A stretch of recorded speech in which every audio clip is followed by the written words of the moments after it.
देश की आज़ादी के लिए आज़ाद हिंद फौज बनाने वाले सुभाष चंद्र बोस की मौत आज भी एक रहस्य बनी हुई है। उनकी मौत को लेकर कई तरह के दावे किए गए, कई सरकारों ने आयोग बनाए, कई सारे कमीशन बैठाए गए और उनका सच उजागर करने को बस चुनावों और इलेक्शन में एक बड़ा मुद्दा बनाया गया। इसके बावजूद भी आज भी उनकी मौत एक राज की तरह है। न उनकी अस्थियां भारत लाई जा सकी, न उनका पार्थिव शरीर अंतिम संस्कार के लिए मिल सका। आज की पीढ़ी देश की आज़ादी के इस महानायक के बारे में बस कही सुनी बातों के अलावा कुछ भी नहीं जानती। आज 23 जनवरी उनके इस जन्मदिन के शुभ अवसर पर आइए जानते हैं उनसे जुड़ी कुछ बातें। सुभाष चंद्र बोस अपने माता पिता के 14 संतानों में से 9वीं संतान थे। उनके पिता की इच्छा थी कि सुभाष आईसीएस बने। अपने पिता की इच्छा को पूरा करने के लिए तब के सबसे toughest exam Indian civil service परीक्षा उन्होंने दिए और ऐसे वैसे नहीं बल्कि 4th रैंक हासिल करके वहां से बाहर निकले। मगर ब्रिटिश के अधीन काम करना उन्हें मंजूर नहीं था और 22 अप्रैल 1921 को उन्होंने इस पद से त्यागपत्र दे दिया और इस आराम की नौकरी को बड़े आसानी से उन्होंने ठुकरा दिया। ये थी उनकी देश के प्रति सच्ची प्रेम। एक बार तो उनके कॉलेज के दिनों में एक प्रोफेसर भारत के बारे में कुछ आपत्तिजनक बयान दे बैठे। फिर क्या था, सुभाष उनसे भी भिड़ गए और आखिरकार उन्हें कॉलेज से निकाल दिया गया। आज हम जिसे राष्ट्रपिता के नाम से जानते हैं यानी महात्मा गांधी, उन्हें पहली बार राष्ट्रपिता कहकर संबोधित करने वाले हमारे और आपके सुभाष बाबू ही थे। नेताजी सुभाष चंद्र बोस महात्मा गांधी के कई बातों और विचारों से इत्तेफाक नहीं रखते थे और इस पर उनका मानना था कि हिंसक प्रयासों के बिना भारत को आज़ादी नहीं मिलेगी। नेताजी का ऐसा मानना था कि अंग्रेज़ों को भारत से खदेड़ने के लिए सशक्त क्रांति की आवश्यकता है, तो वहीं गांधी जी अहिंसक आंदोलन में विश्वास करते थे और इसी वजह से कांग्रेस के अध्यक्ष पद का चुनाव जीतने के बावजूद उन्होंने कांग्रेस पार्टी से इस्तीफा दे दिया।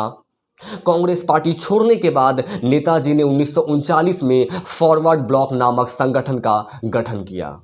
21 अक्टूबर 1943 को सुभाष बोस ने आज़ाद हिंद फौज के सर्वोच्च सेनापति की हैसियत से स्वतंत्र भारत की अस्थायी सरकार बनाई। इस सेना को जर्मनी, जापान, फिलीपीन, कोरिया, चीन, इटली, मॉस्को और आयरलैंड जैसे देशों ने मान्यता दी। इसके साथ ही उन्होंने 1943 को आज़ाद हिंद बैंक की स्थापना किए थे और इस बैंक के करेंसी को 10 देशों ने मान्यता दिए थे। आज़ाद हिंद बैंक 10 रुपए के नोट से लेकर 1 लाख रुपए की नोट तक बनाए थे, जिसमें छवि हमारे और आपके सुभाष चंद्र बोस के थे। 1944 को आज़ाद हिंद फौज ने अंग्रेज़ों पर आक्रमण किया और कुछ भारतीय प्रदेशों को अंग्रेज़ों से मुक्त भी करा दिया।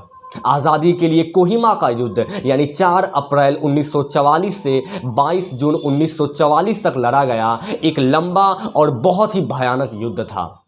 5 जुलाई 1943 को सिंगापुर के टाउन हॉल के सामने सुप्रीम कमांडर के रूप में नेताजी ने अपनी सेना को संबोधित करते हुए दिल्ली चलो का नारा दिया और उसके साथ ही उनका एक और विख्यात नारा, तुम मुझे खून दो मैं तुम्हें आज़ादी दूंगा, आज भारत की राष्ट्रीय नारा बन गया है। और ये नारा उन्होंने तब के बर्मा यानी आज के म्यांमार में दिया था। तुम मुझे खून दो और मैं तुम्हें आज़ादी दूंगा, ये वह नारा है जिसने हर भारतवासी के खून को गर्म कर दिया, अंग्रेज़ों से लड़ने के लिए एक ऐसी ताकत दी जिसे हम देशभक्ति का नाम दे सकते हैं। अपने जीवन काल में नेताजी को कुल 11 बार कारावास की सज़ा काटनी पड़ी। आखिरी बार 1941 को उन्हें कोलकाता हाईकोर्ट में पेश होना था, लेकिन उन्होंने अपने घर से भागकर जर्मनी चले गए और हिटलर से मुलाकात की। आपको बता दें कि सुभाष चंद्र बोस को पहली बार नेताजी कहने वाला पहला शख्स एडल्फ हिटलर ही था। सुभाष चंद्र बोस 1934 में अपना इलाज करवाने के लिए ऑस्ट्रिया गए थे, जहां उनकी मुलाकात एमिली सेंकल नाम की टाइपिस्ट महिला से हुई। नेताजी इस महिला से अपनी किताब टाइप करवाने के लिए मिले थे और आगे चलकर इस महिला से उनको प्यार हो जाता है और 1942 में इस महिला से वे शादी कर लेते हैं और इनसे उनका एक बेटी भी होता है जिनका नाम अर्पिता बोस रखा गया। दरअसल इस शादी को गोपनीय तरीके से किया गया था, इसी वजह से इनका पुख्ता प्रमाण यानी प्रूफ मौजूद नहीं है, मगर अपने बेटी के साथ एक चिट्ठी देकर अपने पत्नी को वो अपने बड़े भाई के पास भारत भेज देते हैं। आपको बता दें अर्पिता बोस ऑस्ट्रिया की नागरिक है अभी और वो भारत आती जाती रहती है। नेताजी के मौत के संबंध में अब तक मिले इंफॉर्मेशन के आधार पर नेताजी का मौत 18 अगस्त 1945 यानी जापान के ताइहोकू एयरपोर्ट पर उनके प्लेन क्रैश होने की वजह से हुई थी, लेकिन इसके बारे में पुख्ता जानकारी अभी तक आम लोगों के लिए जारी नहीं की गई। आपको बता दें कि 1992 में इन्हें भारत रत्न से भी सम्मानित किया गया, लेकिन ये बाद में वापस ले लिया। नेताजी की मौत की रहस्य आज भी अनसुलझी है और यहाँ तक कि भारत सरकार भी उनकी मौत के बारे में कुछ नहीं बताना चाहती। ऐसी कई सारे हिडन फाइल्स आज भी है जिन्हें रिलीज़ नहीं की गई। अगर उन्हें रिलीज़ कर दिया जाए तो शायद नेताजी के बारे में हमें और भी कई सारे इंफॉर्मेशन जानने को मिलेंगे। नेताजी के मौत का रहस्य उनके जीवन के तरह ही रहस्यमय रहा। ज़्यादातर लोगों का यही मानना है कि नेताजी की मृत्यु 1945 के प्लेन दुर्घटना में नहीं हुआ था। यहाँ तक कि उनका परिवार भी इस बात को इनकार करता है और ये भी यही मानते हैं कि नेताजी की मृत्यु 1945 में नहीं हुआ था, वो उनके बाद भी जीवित थे। लेकिन इसके बाद एक ऐसा सच सामने आया जो सभी के होश उड़ा दिए और वो सच था गुमनामी बाबा। जी हाँ, नेताजी के मौत का रहस्य उस समय और भी गहरा गया जब दुनिया के सामने आया गुमनामी बाबा, जो उत्तर प्रदेश के फैज़ाबाद में रहते थे। इनका नाम किसी को नहीं पता था, जिस वजह से वहाँ के स्थानीय लोग इन्हें गुमनामी बाबा का नाम दे दिया और वहाँ के लोग इन्हें नेताजी सुभाष चंद्र बोस मानते थे। और ऐसा इसलिए क्योंकि उनके घर से ऐसे अनगिनत सबूत मिले जो ये दावा करते हैं कि वही नेताजी सुभाष चंद्र बोस थे। वहाँ के लोगों का ऐसा कहना था कि उनके हाव भाव और कई सारे भाषाओं का ज्ञान जो कि पूरी तरह नेताजी सुभाष चंद्र बोस उन्हें बनाता है। यहाँ तक कि एक बार तो वो खुद भी इस बात को मंजूर किए थे कि वही नेताजी सुभाष चंद्र बोस है। 1985 में उनके मरने के बाद जब इन्वेस्टिगेशन टीम गुमनामी बाबा के घर पहुंची तो वहां से भारतीय स्वतंत्रता संग्राम से जुड़ी डॉक्यूमेंट्स, जरूरी कागजात और बोस परिवार की तस्वीरों से भरी 40 बक्से थे और ये डॉक्यूमेंट्स और पिक्चर्स नेताजी के अलावा किसी और के पास नहीं हो सकते थे। यहाँ तक कि जब उनका परिवार उस गुमनामी बाबा के घर पहुंचे तो कुछ ऐसे प्राइवेट लेटर्स उनके हाथ लगे जिन्हें देखकर उनका परिवार खुद रो दिए और वो भी इस बात को मान लिए कि वही नेताजी सुभाष चंद्र बोस थे। और आप सुनकर हैरान हो जाओगे, जब उनकी हैंडराइटिंग को टेस्ट किया गया तो वो भी हूबहू नेताजी सुभाष चंद्र बोस के साथ मैच करते थे। दोस्तों, ये सब बातें सुनकर आपको काल्पनिक लग रहा होगा। आप ये सोच रहे होंगे कि मैं ये कैसी बहकी बहकी बातें कर रहा हूँ, बट यकीन मानिए जब मैं पहली बार इसके बारे में सुना तो मुझे भी ऐसा ही लगा, बट बाद में जाकर यकीन हुआ कि ये सारी बातें सच है और ये ऑफिशियली दर्ज है। इस पूरे गुमनामी बाबा के ऊपर एक पूरी फिल्म तक बन चुकी है बंगाल में, मगर इस फिल्म में कोई बड़े बॉलीवुड एक्टर ने काम नहीं किया, जिस वजह से ये दूर तक नहीं पहुंच पाया। मगर ये फिल्म हिंदी और बंगाली में अवेलेबल है। आपसे ये रिक्वेस्ट रहेगा कि आप इस पूरे फिल्म को ज़रूर देखें। इस फिल्म ने गुमनामी बाबा यानी नेताजी सुभाष चंद्र बोस की एक रहस्य वाली पार्ट को कवर किया है।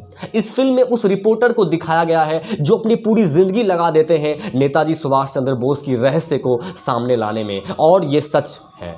अनुज धर नाम के जो जर्नलिस्ट थे उन्होंने वाकई में अपनी पूरी ज़िंदगी लगा दी थी नेताजी सुभाष चंद्र बोस की रहस्य को सामने लाने में। उन्होंने कई सारे हिस्टोरिकल हिडन फाइल्स इन्वेस्टिगेट करके पाया कि नेताजी सुभाष चंद्र बोस मरे नहीं थे, वो 1985 तक जिंदा थे, मगर भारत के गवर्नमेंट द्वारा उन्हें कभी सामने ही नहीं लाया गया। लेकिन एक बात जो सभी को हिलाकर रख देती है वो है मुखर्जी आयोग के अध्यक्ष जस्टिन मनोज मुखर्जी ने एक बार जब ऑफ रिकॉर्ड कहा था कि उन्हें भी 100% यकीन है कि गुमनामी बाबा ही दरअसल नेताजी सुभाष चंद्र बोस थे। मगर कुछ आयोग और कमीशन इस बात को नकार देते हैं और वो इस थ्योरी को नहीं मानते हैं, और उसके बाद से ही गुमनामी बाबा की जो मिस्ट्री है उसकी चैप्टर को क्लोज कर दी जाती है। नेताजी 1950 के दशक से 1980 के दशक के बीच उत्तर प्रदेश के कई हिस्सों में एक गुमनाम साधु के भेष में रहे थे, ऐसा कहना है जर्नलिस्ट अनुज धर का। अपनी किताब व्हाट हैपेंड टू नेताजी, इस किताब को ज़रूर पढ़ें आप। इस किताब में ऐसी कई सारे रहस्यों के बारे में उन्होंने जिक्र किया है और उन्होंने ये साफ रूप से कहा है कि गवर्नमेंट द्वारा हमसे छुपाई गई ऐसी कई सारी बातें आपको इस किताब में पढ़ने को मिलेंगे। और आपको बता दूं, ये वही इंसान है, ये वही जर्नलिस्ट अनुज धर है जिन्होंने अपनी पूरी 15 साल लगा दी नेताजी सुभाष चंद्र बोस की रहस्यों को इन्वेस्टिगेट करने में। दोस्तों, जर्नलिस्ट अनुज धर और नेताजी का पूरा परिवार, यहाँ तक कि उनकी खुद की बेटी अर्पिता बोस भी कई बार भारत आकर गवर्नमेंट से ये रिक्वेस्ट कर चुकी है कि अगर वाकई में नेताजी सुभाष चंद्र बोस की मौत जापान में हुई थी तो उनके अस्थियों को भारत लाया जाए और उनका डीएनए टेस्ट किया जाए। अगर गवर्नमेंट ये मानती है कि नेताजी की मौत वहाँ पे हुई थी तो उनके डीएनए टेस्ट क्यों नहीं करती हैं वो लोग, और गुमनामी बाबा के दांतों का भी डीएनए टेस्ट होना चाहिए। दोस्तों, गवर्नमेंट अब तक इस पर सीरियस रूप से एक्शन लेने में असमर्थ रही है और नेताजी सुभाष चंद्र बोस की ये रहस्य तब तक बनी रहेगी जब तक ना गवर्नमेंट इस फील्ड में सीरियसली उतरकर एक्शन नहीं लेते हैं। दोस्तों, मेरे इनमें से कई सारे फैक्ट्स हो सकते हैं गलत या सही, आप खुद इन पर रिसर्च करिए और अपना रिव्यू मुझे कमेंट सेक्शन में ज़रूर दीजिए। और अगर आप नेताजी सुभाष चंद्र बोस के बारे में और भी डिटेल में जानना चाहते हैं तो कई सारे बुक्स मार्केट में अवेलेबल है, उन्हें खुद पढ़ें और अपनी राय खुद दें। जैसे कि व्हाट हैपेंड टू नेताजी, अनुज धर जो मैंने आपको कहा फेमस जर्नलिस्ट, आप इस बुक को पढ़ सकते हैं। उसके बाद mystery of death of Netaji Subhash Chandra Bose, ये बुक रहा।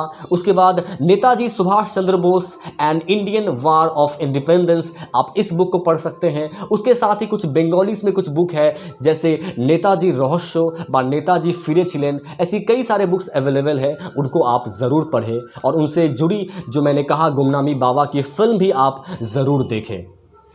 दोस्तों, आज के वीडियो में बस इतना ही। मिलेंगे अगले वीडियो में एक नए टॉपिक के साथ। तब तक अगर आप इस चैनल में नए हैं तो सब्सक्राइब कर दीजिए और लाइक कर दीजिए। Good bye.